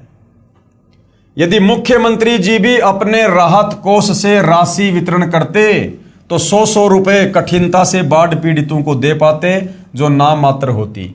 इस प्रकार समझदार व्यक्ति जान लेता है कि किसकी कितनी औकात यानी क्षमता है, उसी आधार से उनमें आस्था रहती है। अनादरणीय कोई नहीं होता, परंतु पूजा के लिए सोच समझ कर चयन करता है। ठीक इसी प्रकार गीता अध्याय 2 श्लोक 46 में कहा है कि अर्जुन, बहुत बड़े जलाशय यानी तालाब जिसका जल 10 वर्ष भी वर्षा ना हो तो भी समाप्त नहीं होता, उसकी प्राप्ति के पश्चात छोटे जलाशय यानी जिसका जल 1 वर्षा ना होने से ही समाप्त हो जाता है, उसमें ऐसी आस्था रह जाती है। क्या समझाया गया है कि पहले के समय में ये ट्यूबवेल वगैरह, मोटर वगैरह तो थी नहीं, हैंडपंप तो थे नहीं, तो लोग ज्यादातर कहां बसा करते थे? नदी या तालाबों के किनारे जहां पर पानी की व्यवस्था हो। तो मान लीजिए कोई व्यक्ति किसी ऐसे तालाब के किनारे है जहां पर बड़ी मुश्किल से उस तालाब के जल से 1 साल ही उसका काम चलता है, और उस व्यक्ति को यदि कोई ऐसा तालाब मिल जाए जिसमें 10 साल बरसात ना हो तो भी उसके लिए पर्याप्त जल है, तो उस व्यक्ति की आस्था, जिसको इतना बड़ा तालाब मिल गया, उस तालाब की तुलना में और जो उसकी आस्था छोटे वाले तालाब में रह जाती है, इसी प्रकार पूर्ण परमात्मा की प्राप्ति के बाद हमारी आस्था, हमारी श्रद्धा इन नीचे की शक्तियों में हो जाती है। लेकिन वो छोटा बड़ा तालाब वो बुरा नहीं है, वो भी अपनी जगह पूरा काम कर रहा है, लेकिन अब उस व्यक्ति के वो किसी काम का नहीं है, क्योंकि उसे तो बड़ा तालाब मिल गया जो उसकी सारी पूर्ति कर रहा है। इसी प्रकार जब हमें तत्वदर्शी संत के रूप में पूर्ण परमात्मा मिल जाते हैं तो हमारा काम तो बनेगा तत्वदर्शी संत से, हमें मुक्ति तो मिलेगी तत्वदर्शी संत से, जिसके लिए मनुष्य जन्म मिला है। लेकिन ये देव देवता भी हमारे लिए अनादरणीय नहीं है, ये भी हमारे लिए सम्माननीय है, आदरणीय है। ये भी अपने स्तर पर अपना कार्य करते हैं जो ठीक है, परंतु हमारा जो मेन जो काम है मनुष्य जन्म प्राप्त करके मोक्ष प्राप्ति का, जन्म मरण से पीछा छुड़वाने का, लक 84 योनियों से पीछा छुड़वाने का, वो तो भैया उस बड़े जलाशय यानी तत्वदर्शी संत कबीर भगवान से ही बात बनेगी। इसी प्रकार पूर्ण परमात्मा से मिलने वाले लाभ के ज्ञान से परिचित होने के पश्चात तेरी आस्था अन्य भगवानों में वैसी ही रह जाएगी। वह छोटा जलाशय बुरा नहीं लगता, परंतु उसकी क्षमता का पता है कि ये तो काम चलाऊ है। हमें ब्रह्मा विष्णु महेश काल और दुर्गा बुरे नहीं लगते, लेकिन हमें इनकी औकात का पता चल गया कि ये हमें मोक्ष प्रदान नहीं कर सकते। इनकी भक्ति करके हम जन्म मरण से, लक 84 योनि से, नरक से, तपस्या से बच नहीं सकते। गीता अध्याय 7 श्लोक 12 से 15 में कहा है कि तीनों गुणों से जो कुछ भी हो रहा है, जैसे रजगुण ब्रह्मा से जीवों की उत्पत्ति हो रही है, सतगुण विष्णु से स्तुति तथा तम गुण शंकर से संहार। अब कौन कह रहा है ये बात? गीता अध्याय 7 श्लोक नंबर 12 से 15 में तीनों गुण यानी अपने तीनों बेटे ब्रह्मा विष्णु महेश के बारे में कौन कह रहा है? गीता ज्ञान देने वाला काल क्या कह रहा है कि ये ब्रह्मा विष्णु महेश के माध्यम से यानी रजगुण सतगुण और तम गुण के माध्यम से जो भी कुछ हो रहा है ना, इसका मुख्य कारण तो मैं काल हूं, काल। लेकिन ये आम प्राणी इस बात से अपरिचित हैं। गीता अध्याय 7 श्लोक 12 से 15 में कहा है कि तीनों गुणों से यानी ब्रह्मा विष्णु महेश से जो भी कुछ हो रहा है, जैसे रजगुण ब्रह्मा से जीवों की उत्पत्ति होती है, सतगुण विष्णु से स्तुति तथा तम गुण शिव से संहार, इसका मुख्य कारण मैं ब्रह्म काल ही हूं, क्योंकि काल ने ही अपने तीनों पुत्रों को एक एक गुण से युक्त कर रखा है। और जो साधक यानी भगत तीनों गुणों रजगुण ब्रह्मा, सतगुण विष्णु और तम गुण शिव की पूजा करते हैं, यानी जो व्यक्ति ब्रह्मा विष्णु महेश की पूजा करते हैं, वे राक्षस स्वभाव को धारण किए हुए मनुष्यों में नीच दुष्कर्म करने वाले मूर्ख मुझ ब्रह्म यानी काल की भक्ति भी नहीं करते। यानी खुद गीता का ज्ञान देने वाला ये काल ब्रह्म अपने तीनों पुत्रों ब्रह्मा विष्णु महेश की पूजा करने वालों को गीता जी अध्याय 7 श्लोक नंबर 12 से 15 में 4 गालियां दे रहा है, 4 गालियां कि इन मूर्खों को ना तो शास्त्रों का ज्ञान, ना इनको गीता जी का ज्ञान, किसकी भक्ति करनी चाहिए, किसकी भक्ति नहीं करनी चाहिए, कौन किसके माध्यम से नियंत्रित होकर कार्य कर रहा है, इन मूर्खों को कुछ नहीं पता है। और इन शास्त्रों को अच्छे से ना पढ़कर, मुझ काल ब्रह्म के विषय में ना जानकर और मेरे ओम नाम की साधना ना करके और मेरे ही तीनों बेटे ब्रह्मा विष्णु महेश की पूजा में पूरा संसार उलझा हुआ है, जो किसी को कुछ नहीं दे सकते। ये काल खुद कह रहा है।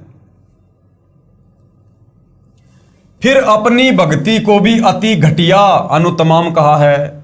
उसके बाद गीता अध्याय 7 श्लोक नंबर 18 में ये काल गीता का ज्ञान देने वाला अपनी ओम नाम की भक्ति को भी घटिया बता रहा है, क्योंकि सृष्टि रचना से हमें पता चल गया कि काल की भक्ति करने वाला भी काल के जाल में रहेगा। भाई जो भूतों को पूजेंगे भूतों के लोक में जाएंगे, देवताओं को पूजेंगे देवताओं के लोक में जाएंगे, और जो काल को पूजेंगे वो काल के ब्रह्म लोक में जाएंगे। और गीता अध्याय 8 श्लोक नंबर 16 में ये काल खुद कह रहा है कि ब्रह्म लोक तक गए हुए साधक भी वापस लौटकर संसार में जन्म और मरण में आते हैं। इसलिए काल कह रहा है कि मेरी ओम नाम की साधना भी घटिया है, अश्रेष्ठ है, अनुत्तमाम है, यानी पूर्ण मुक्ति साधक मुझ काल की ओम नाम की साधना करके भी प्राप्त नहीं कर सकता। फिर अपनी भक्ति को अति घटिया यानी अनुत्तमाम कहा है गीता अध्याय 7 श्लोक नंबर 18 में। इसलिए गीता अध्याय 15 श्लोक 4 तथा अध्याय 18 श्लोक 62 में कहा है कि पूर्ण परमात्मा की भक्ति करने से ही पूर्ण लाभ और पूर्ण मोक्ष प्राप्त होगा। तो गीता ज्ञानदाता तो भाई और बहनों आप और हमें भक्ति मार्ग के विषय में समझा रहा है कि भैया ना तो ब्रह्मा विष्णु महेश की भक्ति से मोक्ष होगा, ना तुम्हारा जन्म मरण समाप्त होगा, ना तुम गधे कुत्ते सूअर बनने से बच सकते, और ना तुम तपस्या पर भूने जाने से बच सकते, ना तुम दुर्गा और मुझ काल की भक्ति से किसी भी प्रकार से कर्म बंधनों से मुक्त हो सकते। इसलिए गीता अध्याय 15 श्लोक 4 गीता अध्याय 18 श्लोक 62 में कहा कि उस परम पिता परमेश्वर की शरण में तू सर्व भाव से जा। और उसके लिए गीता अध्याय 4 श्लोक 34 में कहा कि भाई किसी तत्वदर्शी संत की खोज कर, वो तत्वदर्शी संत तुझे बताएगा इन शास्त्रों का सार, परमात्मा के विषय में, शतलोक जाने की भक्ति के विषय में। तो भाई वो तत्वदर्शी संत वर्तमान में धरती पर सतगुरु रामपाल जी हैं, जो शास्त्र विधि अनुसार भक्ति है तथा अन्य प्रभुओं की इष्ट रूप में साधना शास्त्र विधि के विरुद्ध होने से व्यर्थ है। इसका प्रमाण गीता अध्याय 16 श्लोक 23 और 24 में। जैसे आम का पौधा नर्सरी से लाकर उसके मूल यानी जड़ को जमीन में गड्ढा खोद कर दबाएंगे, फिर मूल की सिंचाई यानी पूजा करेंगे तो पौधा बड़ा होगा तथा पेड़ बन जाएगा। फिर शाखाओं को फल लगेंगे। यदि कोई शाखाओं को यानी जो शाखा हैं, जो डारियां हैं, यदि उनको कोई जमीन में दबाकर और जड़ को ऊपर को करके पौधे की सिंचाई करेगा तो पौधा सूख जाएगा। इसके लिए एक चित्र बनाकर हमें समझाया गया है कि हम लोग किस प्रकार से साधना करें। हमें इस प्रकार से साधना करनी चाहिए। ये संसार रूपी वृक्ष है, संसार रूपी पेड़ है। ये संसार रूपी पेड़ है। इस संसार रूपी पेड़ की जड़ कौन है, मूल कौन है? कबीर भगवान है, जो तीनों लोकों में प्रवेश करके सबका धारण पोषण करते हैं।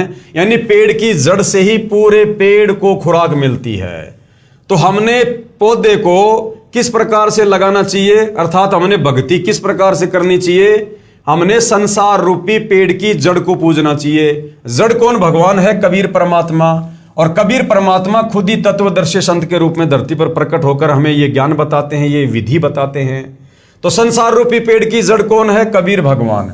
यदि हम जड़ की पूजा करेंगे, कबीर भगवान की पूजा करेंगे, तो पूरा पेड़ फलेगा, फूलेगा। ठीक है, जड़ से खुराक जाएगी। अक्षर पुरुष के पास में ये तना है, अक्षर पुरुष है। अक्षर पुरुष से खुराक जाएगी इस डार में, ये डार है, ये काल भगवान 21 ब्रह्मांड का स्वामी। और डार से फिर खुराक जाएगी तीनों शाखाओं तक। ये 3 शाखाएं हैं। 3 शाखाएं कौन हैं? ये ब्रह्मा विष्णु महेश हैं। और इन शाखाओं के फिर ये पत्ते लगेंगे और फिर ये फल लगेंगे, अर्थात आप और हम आम प्राणी फिर सुखी हो जाएंगे।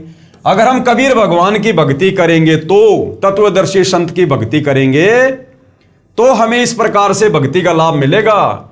जब हम कबीर भगवान की भक्ति करेंगे तो यहां से हमारे संस्कार, यानी जो हम भक्ति कर रहे हैं, उस भक्ति से हमारे जो संस्कार बनेंगे, उन संस्कारों का फल ये कबीर भगवान देगा। लेकिन देगा ये इनके माध्यम से। कबीर भगवान से जाएगा अक्षर पुरुष के पास, अक्षर पुरुष से जाएगा इस काल के 21 ब्रह्मांड में, और काल फिर ब्रह्मा विष्णु महेश के माध्यम से जिस जिसकी जैसी भक्ति है, धर्म कर्म है, उस हिसाब से आगे फिर साधक को लाभ मिलेगा। तो अगर इस प्रकार से हम भक्ति करेंगे तो हम भक्ति का लाभ उठा पाएंगे। अब हमने क्या कर रखा है? हमने संसार रूपी इस भक्ति रूपी पौधे को हमने उल्टा बीज रखा है। उल्टा हमने क्या कर दिया? हमने ब्रह्मा विष्णु महेश की पूजा करनी शुरू कर दी। यानी ये जो ब्रह्मा विष्णु महेश रूपी 3 जो डालियां हैं पेड़ की, हमने इनको गमले में लगा दिया, मिट्टी में दबा दिया। अरे भैया, जब हमने शाखाओं को ही जमीन में दबा दिया, गमले में दबा दिया, तो फिर फल किसके लगेंगे? तो हम उल्टी भक्ति कर रहे हैं। हमने भक्ति करनी चाहिए जड़ की, हम भक्ति कर रहे शाखाओं की। तो हमने इन शाखाओं को ब्रह्मा विष्णु महेश को पूज के हमने इनको मिट्टी में दबा दिया। अब भैया, अगर शाखाओं को मिट्टी में दबाओगे तो फल कैसे लगेंगे? तो हमने ब्रह्मा विष्णु महेश की साधना करनी शुरू कर दी, तो पूरा का पूरा पेड़ सूख गया, क्योंकि हमने जड़ तो हमने पूजी नहीं, हमने जड़ में तो खुराक डाली नहीं, और जड़ से सारी खुराक मिलती है पेड़ को। तो हमारी भक्ति विधि गलत है। हमने भक्ति करनी चाहिए पूर्ण ब्रह्म परमात्मा कबीर साहिब की, जो तत्वदर्शी संत आकर बताएगा उसके अनुसार।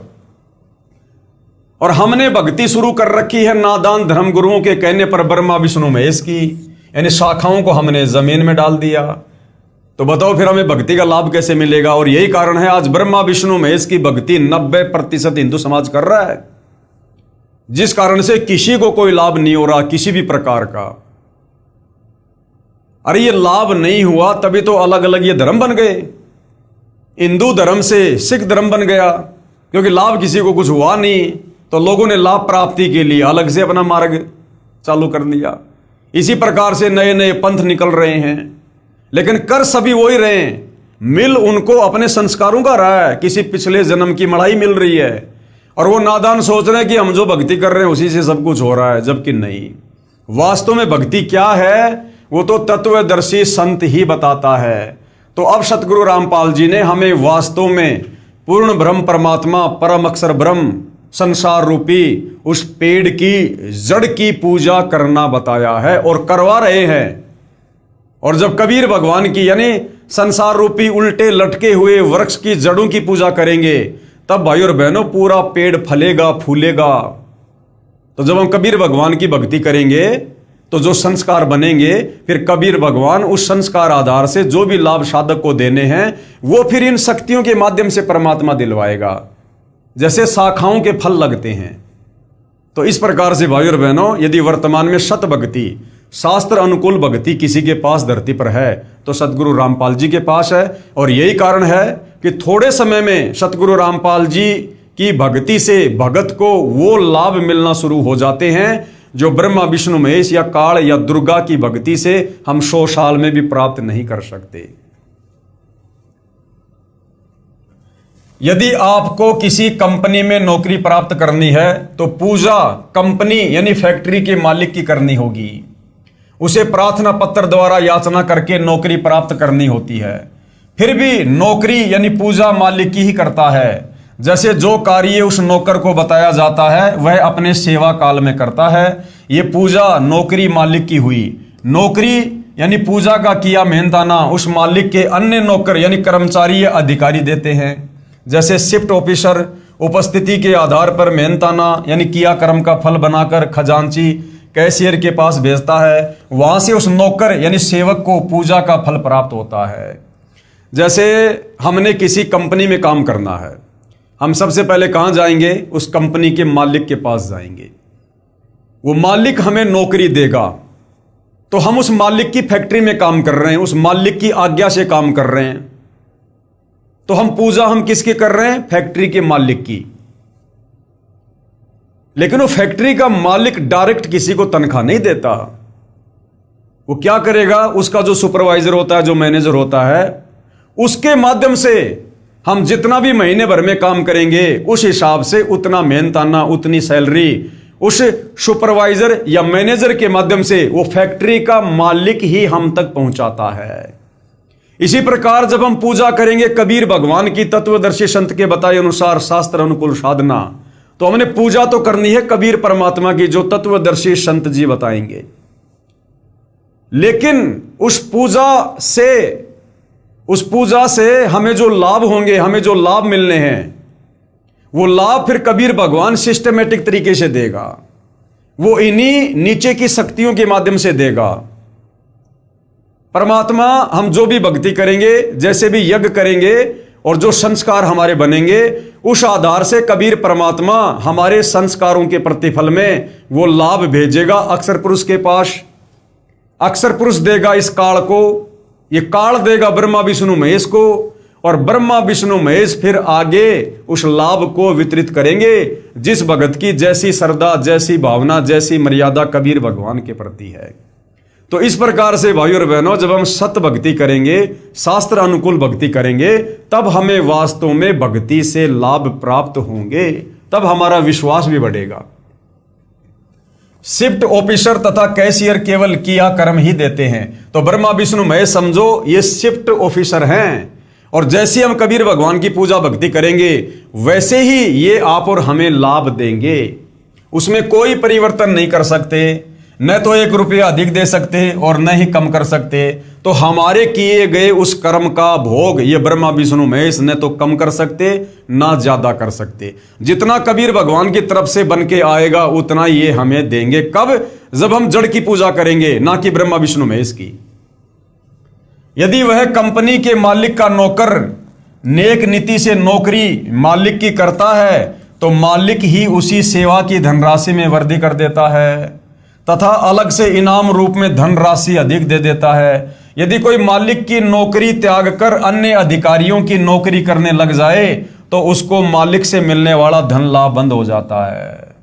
तो यदि हम कबीर भगवान की पूजा छोड़ के अगर ब्रह्मा विष्णु महेश काल या दुर्गा की पूजा करने लग जाएंगे तो कबीर भगवान फिर हमारे को सुविधा देना बंद कर देगा, जिस कारण से वह नादान निर्धन हो जाता है अधिकारी गण उसे उतना मेहनताना नहीं दे सकते।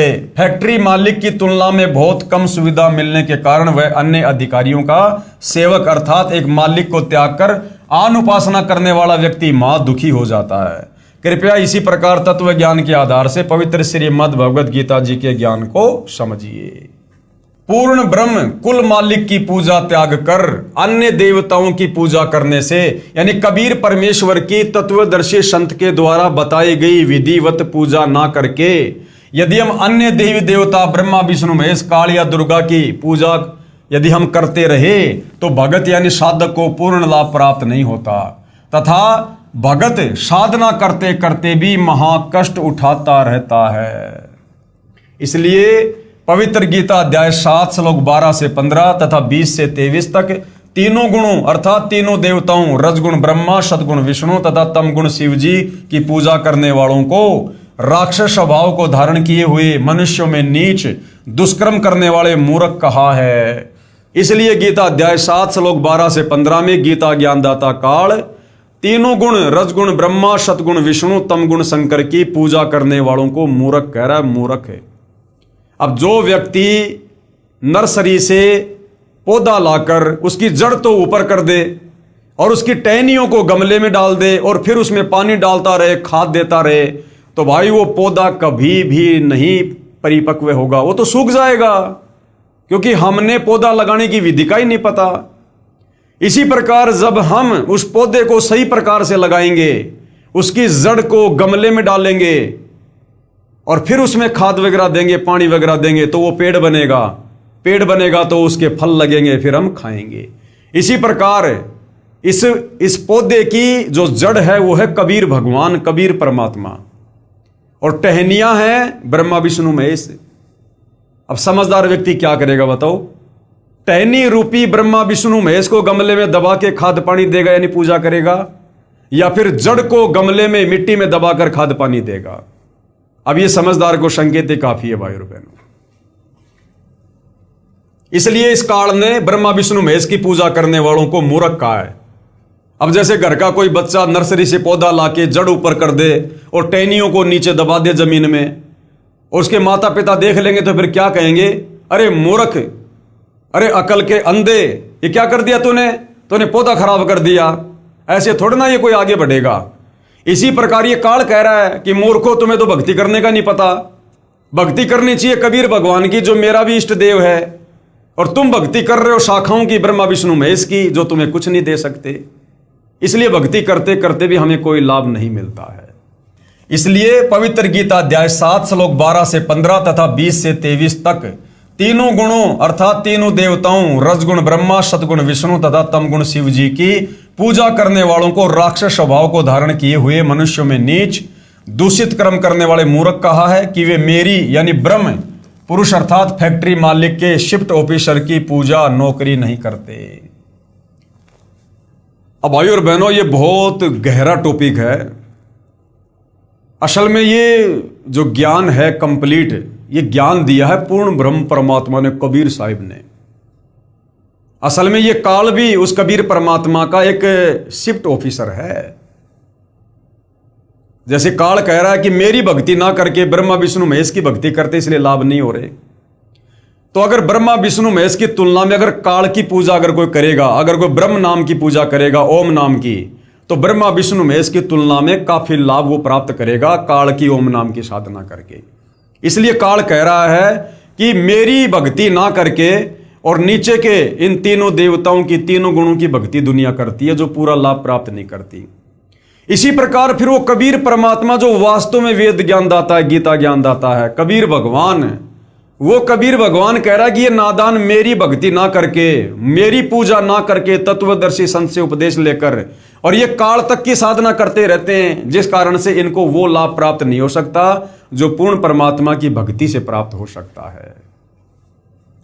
भावार्थ है कि जो तीनों देवताओं तथा अन्य देवताओं की पूजा करते हैं, कैशियर की नौकरी करते हैं, उन्हें मूर्ख तथा राक्षस स्वभाव वाले राक्षस कहा है। जैसे जिस व्यक्ति की आय का साधन कम होता है वह कुछ हेरा फेरी अवश्य करता है, कभी चोरी या मिलावट आदि छल कपट का मार्ग अपनाता है। जिस कारण समाज में हे हो जाता है, अर्थात दारिद्र हो जाता है। इसी प्रकार तीनों देवताओं श्री ब्रह्मा जी, श्री विष्णु जी तथा शिव जी व अन्य देवताओं की पूजा से पूर्ण लाभ प्राप्त नहीं होता, जिस कारण से भगत झूठ, कपट तथा अन्य विकार भी करता रहता है, फिर पाप कर्म का दंड भी भोगता रहता है। इसलिए ब्रह्म अर्थात क्षर पुरुष शिफ्ट ऑफिसर कह रहा है कि ये नादान साधक मेरी पूजा नौकरी भी नहीं करते। यानी कबीर परमात्मा की तुलना में, कबीर परमेश्वर की भक्ति की तुलना में इस काल की भक्ति भी, ओम नाम की कमाई भी एक प्रकार से शिफ्ट ऑफिसर की पूजा है। मैं इन ब्रह्मा विष्णु तथा शिव से अधिक मेहनताना यानी किया कर्म का धन दे सकता हूं, जो उपरोक्त प्रभुओं से ज्यादा होता है। फिर गीता अध्याय 7 श्लोक 18 में कहा है कि मेरी पूजा, ये काल क्या कह रहा फिर, कि मेरी पूजा, मेरी नौकरी भी पूर्ण लाभदायक नहीं है।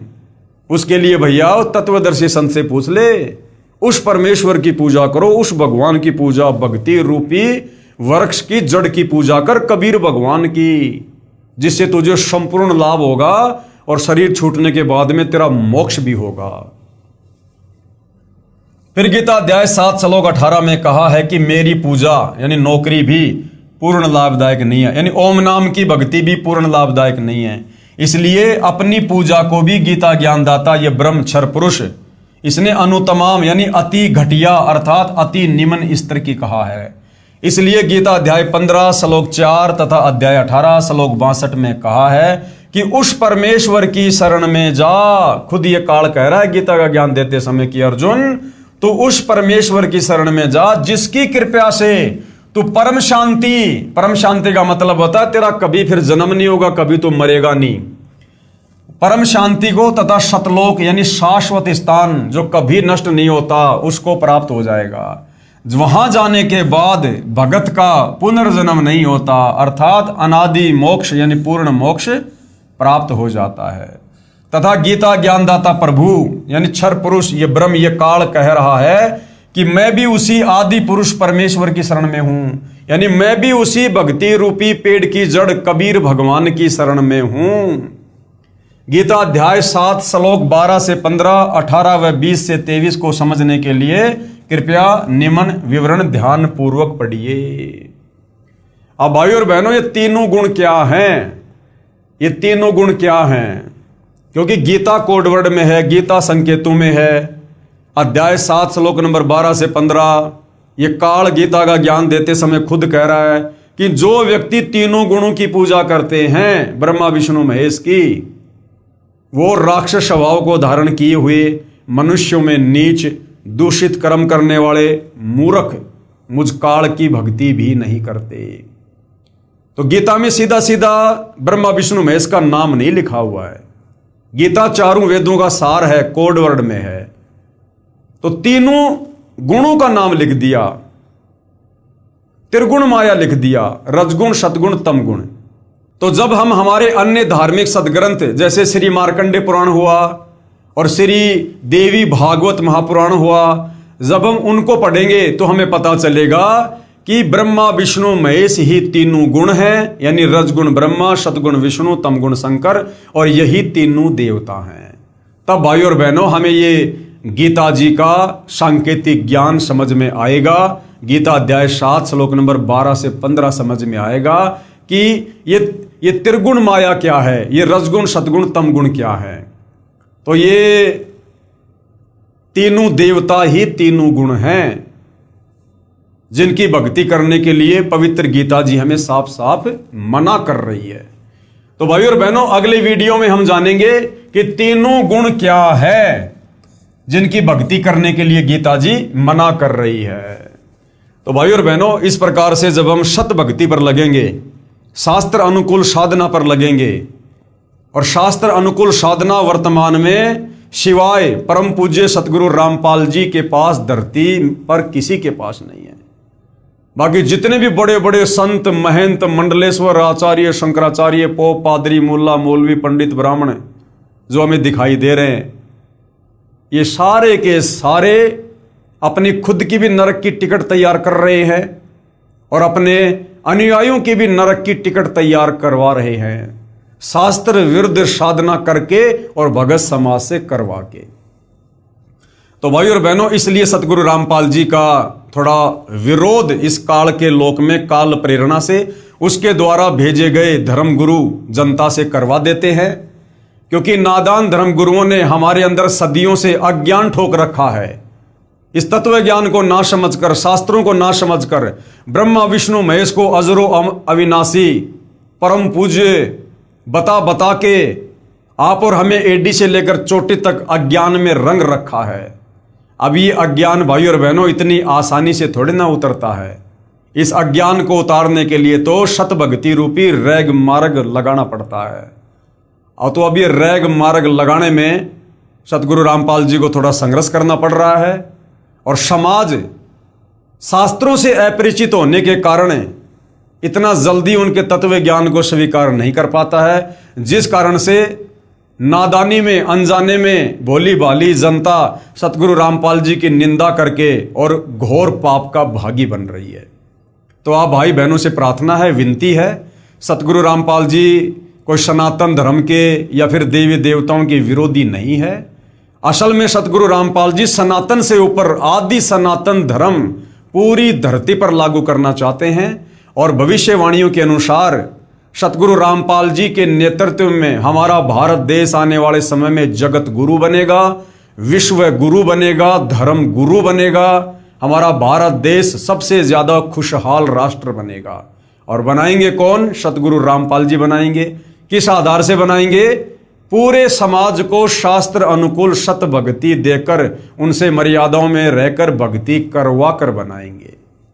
इसलिए आप जी थोड़ा धैर्य के साथ, आप इंसान हैं, जानवर नहीं हैं। परमेश्वर ने हमें बहुत ही बढ़िया सद्बुद्धि प्रदान की है जो अन्य प्राणियों को नहीं है। तो हमने थोड़ा बुद्धि विवेक का इस्तेमाल करना चाहिए, धैर्य धारण करना चाहिए, और निष्पक्ष होकर सतगुरु रामपाल जी के पहले विचार सुनो, समझो। जब तक हम किसी का ज्ञान नहीं सुनेंगे, हम उसके विषय में भला क्या जानेंगे। तो सबसे पहले सतगुरु रामपाल जी के सत्संग सुनो यूट्यूब पर, और उनके द्वारा लिखित पुस्तकें पढ़ो, सृष्टि रचना को समझो। तब भाई और बहनों, आपको ये पूरा का पूरा माजरा जो इस 21 ब्रह्मांड के प्रभु इस काल ज्योति निरंजन ने आप और हमें धोखा देने के लिए उलझा रखा है, तब ये धीरे धीरे हमारी समझ में आएगा। अन्यथा भाई और बहनों, हम इस काल के जाल से निकल नहीं सकते, तो मकड़ी वाला जाल है। तो आज परमात्मा खुद धरती पर तत्वदर्शी संत के रूप में प्रकट हैं, और ऐसा योग संयोग महायोग युगों युगों बाद बनता है, युगों युगों बाद। और जो मूर्ख प्राणी इस सुअवसर को ठोकर मार देगा, वो युगों युगों फिर गधा कुत्ता शुअर बनकर असहनीय कष्ट भी भोगेगा। फिर ये भी शास्त्री बता रहे हैं। तो भाई और बहनों, आज के वीडियो में केवल इतना ही। कल फिर सेवा में हाजिर होंगे। तब तक पूज्य गुरुदेव भगवान हम सबको आज्ञा दे, सद्बुद्धि दे, हमारा मार्गदर्शन करे, हमें भ्रम ने भटकने से बचाए। बंदी छोड़ सतगुरु रामपाल जी परमेश्वर जी की जय हो।